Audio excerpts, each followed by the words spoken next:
Now, you just gave us vital information for the adolescent to break the silence. What about the adults that's living in fear and don't even trust as well? That's underneath. That's in their 30s or under 30.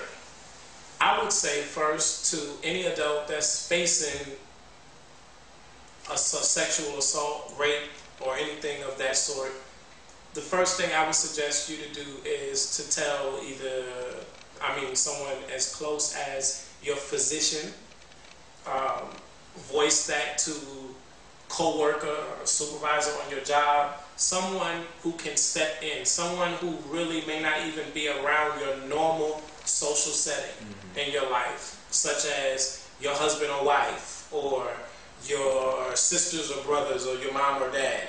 It may be that you may need to take it to someone in a professional setting, someone who may not be a part of your everyday life, if I'm making sense, but that you're able to reach out and they will show concern. Someone that is emotionally attached to you, sister, brother, or relative, may not take what you're saying as serious, depending who the person is. The reason I say that is because 9 times out of 10, the people who are actually sexually assaulted, who are adults, are actually assaulted by someone they actually know. Okay, so you're actually saying, so because there is a lack of, can I say,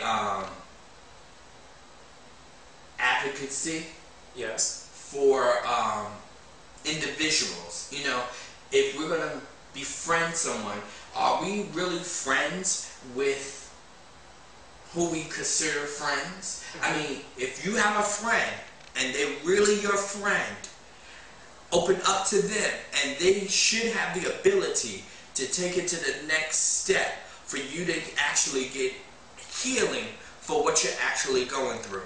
Because sexual assault is not easy in this hour, and we're living in 2011 now. You know, people are getting sexually assaulted, but they're coming out with STDs, they're coming out with being HIV positive, you know, dealing with all type of mental breakdowns. We're dealing with a whole lot of issues that we really didn't have to deal with some years ago, and we're living in a real different type of era. And saying that, going to the next statistics, it says approximately 2 out of 3 of assaults are committed by someone known to the victim, as you said earlier. But it says 38% of rapists are a friend or a friend or someone you know, and you actually just said that.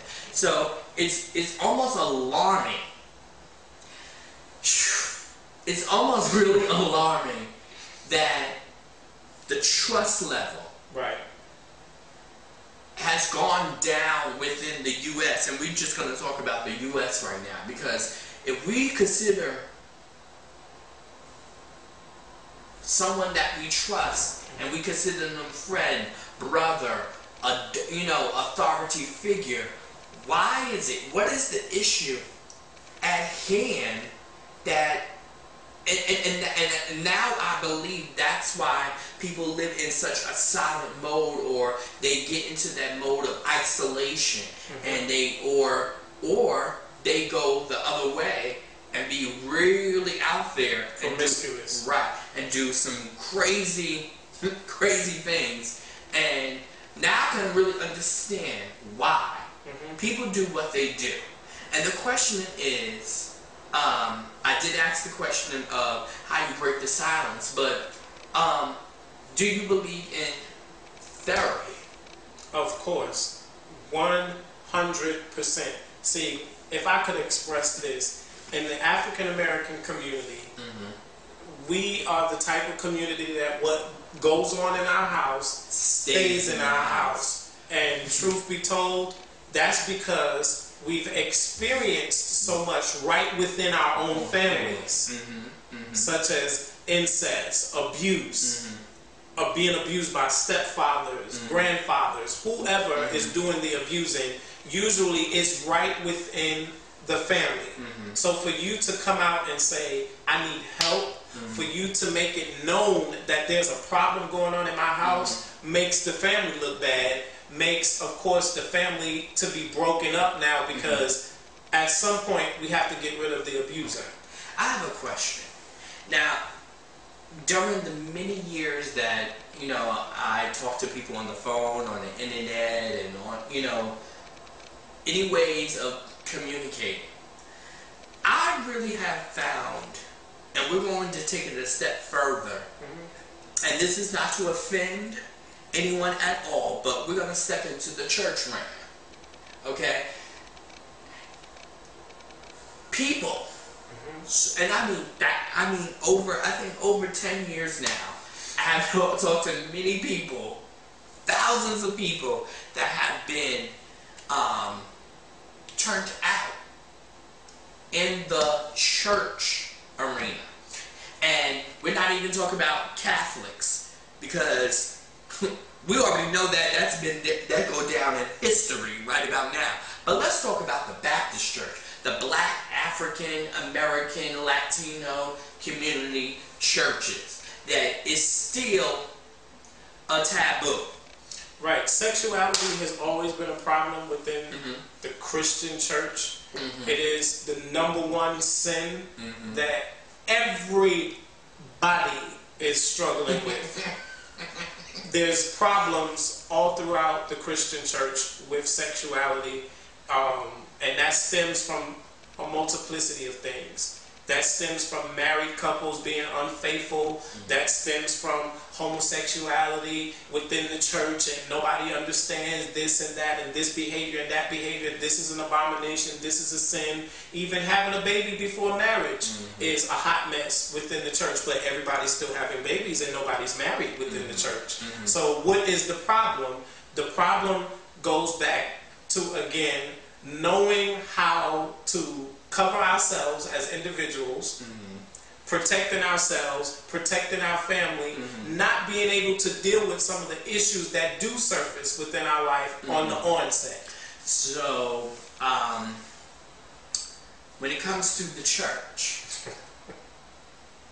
and leadership, because, and I can just use me as just a personal experience, I got turned out in the church of the living God. Okay, I was turned out in the church, and at that point, it's like, okay, I've been molested when I was young, but now, okay, I got body and all this other stuff, and the predators of the church turned me out. And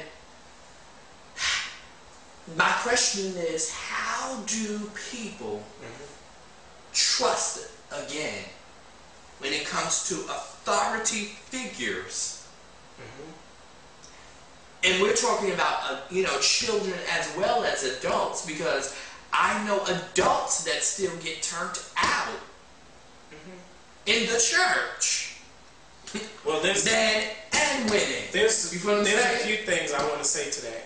#1, within the church, anybody that is dealing with a problem with their flesh, promiscuity or homosexuality or anything of that nature, has this, what I call, sixth sense about anyone else who has been pre-exposed to it or has that type of nature themselves, where they may not even be someone who is sexually active in the sense of same sex or any sex or whatever, but they have this sexual persona about them that attracts.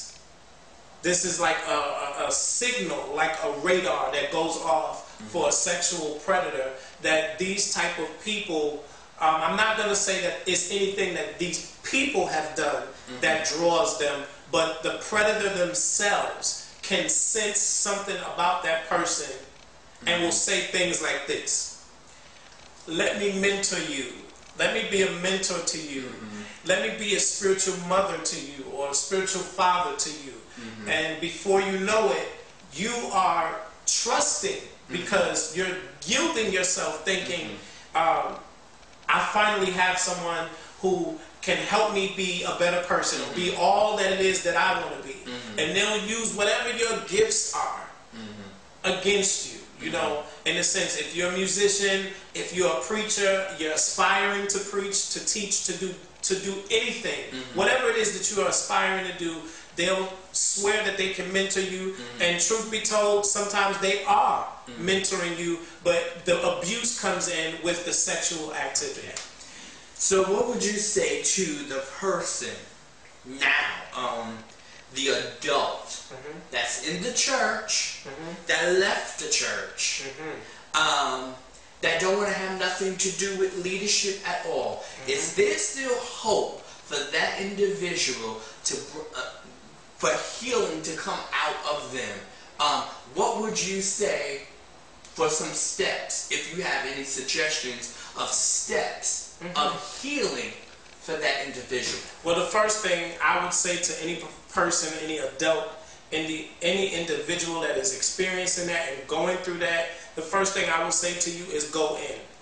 And what I mean by that is that you have to start going within yourself to find whatever your reasons are. Because we can sit here and give you statistics, we can sit here and give you an analysis, we can sit here and give you a synopsis of other cases like yours, but nobody knows your case like you know it. So the first thing I would say is go in. Find the answers within yourself. And sometimes you may take a long time to find those answers, but go in and search yourself and find out what are those things that trouble you the most about what you experience. The second thing I would say to a person that is going through that is, as the word says, work out your own soul salvation with fear and trembling. So we, yes, have had some things that have come against us, or that has happened to us within church, but guess what? That may have nothing to do with the person who made the offense against you. You still have a responsibility as being a person who confessed Christ to be able to get over or to overcome whatever you have to face in life. The third thing I would say to you, or apply this principle of scripture to that situation, is that the scripture says, what shall separate me from the love of Christ? So there's so many things that we're going to face in life. It could be depression, it could be illness, it could be sickness, it could be so many things that we face. And sexual abuse is like one of, it just drives a stench. It drives such a pain. And I'm not making light or little of that pain, because that pain is something that takes years sometimes to overcome. So you should never allow the pain of what you have experienced by sexual abuse within even the Christian church to allow you to separate yourself from God, because God had nothing to do with that preacher that touched you. God had nothing to do with that choir member that touched you. God had nothing to do with whoever was your offender. He had nothing to do with that. That's a person that has some issues within themselves that need to be dealt with. And I'm so sorry that you had to experience that. Well, this is only part one of the Second Chance show. And we're going to return back with more of this hot topic because we are far by none finished with this, because we have a lot to actually deal with in this manner, and believe that there is hope and healing for you.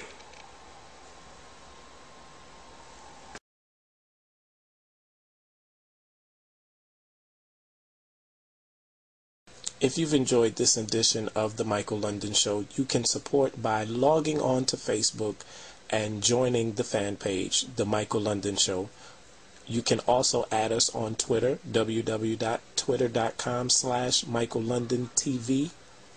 Thanks, you guys.